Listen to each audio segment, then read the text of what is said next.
Buenos días, hoy leemos y reflexionamos en el capítulo 15 de Romanos.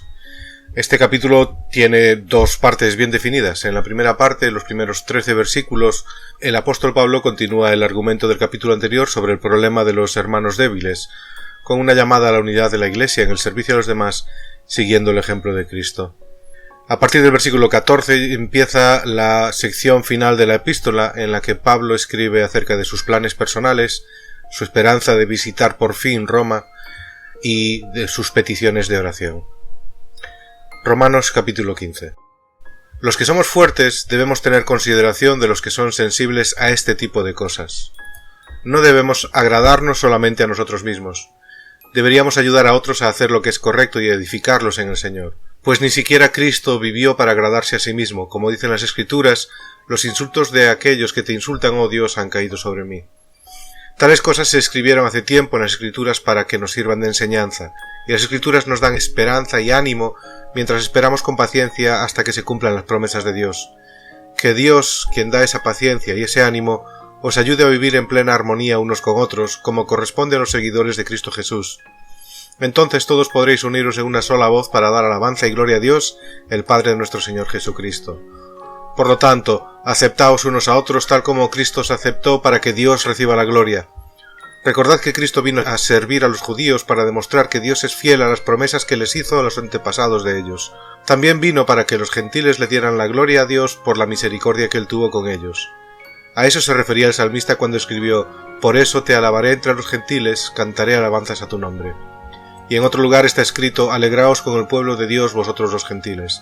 Y además: «Alabad al Señor todos vosotros los gentiles, todos los pueblos de la tierra, alabadlo». Y en otro lugar Isaías dijo: «El heredero del trono de David vendrá y reinará sobre los gentiles, ellos pondrán su esperanza en él». Le pido a Dios, fuente de esperanza, que os llene completamente de alegría y paz, porque confiáis en él.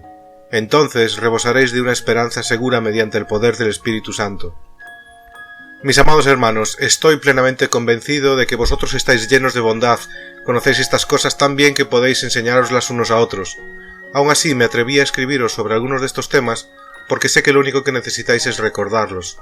Pues por la gracia de Dios soy un mensajero especial de Cristo Jesús enviado a vosotros los gentiles. Os transmito la buena noticia para presentaros como una ofrenda aceptable a Dios, hecha santa por el Espíritu Santo. Así que tengo razón de estar entusiasmado por todo lo que Cristo Jesús ha hecho por medio de mí al servir a Dios. Sin embargo, no me atrevo a jactarme de nada, salvo de lo que Cristo ha hecho por medio de mí al llevar a los gentiles a Dios a través de mi mensaje y de la manera en que he trabajado entre ellos. Los gentiles se convencieron por el poder de señales milagrosas y maravillas, y por el poder del Espíritu de Dios. De esa manera presenté con toda plenitud la buena noticia de Cristo desde Jerusalén hasta llegar a la región del Ilírico. Mi gran aspiración siempre ha sido predicar la buena noticia donde nunca antes se ha oído el nombre de Cristo, y no donde otro ya ha comenzado una iglesia. He seguido el plan que mencionan las Escrituras que dicen: los que nunca se enteraron de él verán, y los que nunca oyeron de él entenderán. De hecho, mi visita a vosotros se demoró tanto precisamente porque estuve predicando en estos lugares. Pero ahora que terminé mi trabajo en estas regiones y después de todos estos largos años de espera, tengo mucho deseo de ir a veros. Estoy pensando viajar a España y cuando lo haga me detendré en Roma, y luego de disfrutar de vuestra compañía por un breve tiempo podréis ayudarme con lo necesario para mi viaje. Pero antes de visitaros debo ir a Jerusalén para llevar una ofrenda a los creyentes de allí, pues, os cuento, los creyentes de Macedonia y Acaya con entusiasmo juntaron una ofrenda para los creyentes de Jerusalén que son pobres. Lo hicieron con gusto porque se sienten en deuda con ellos.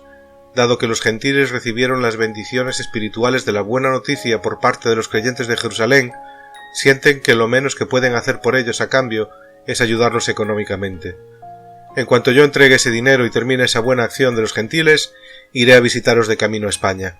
Y cuando vaya, estoy seguro de que Cristo bendecirá en abundancia el tiempo que pasemos juntos. Mis amados hermanos, os pido encarecidamente en el nombre de nuestro Señor Jesucristo que os unáis a mi lucha orando a Dios por mí. Hacedlo por el amor que me tenéis, ese amor que el Espíritu Santo os ha dado. Pedidle que me libre de los que están en Judea que se niegan a obedecer a Dios. Pedidle también que los creyentes de allí estén dispuestos a aceptar la ofrenda que llevo a Jerusalén. Entonces, por la voluntad de Dios, podré ir a veros con un corazón alegre y nos alentaremos unos a otros. Y que Dios, quien nos da su paz, esté con todos vosotros. Amén.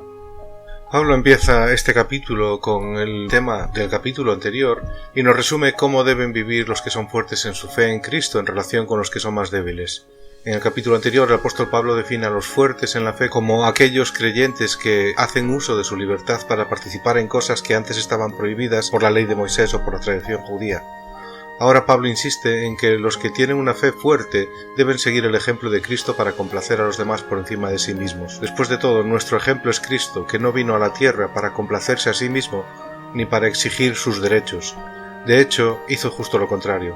En lugar de enredarlos en conflictos sobre cuestiones secundarias, todos los cristianos debemos proponernos vivir juntos en armonía y unidad, glorificando a Dios con una sola voz.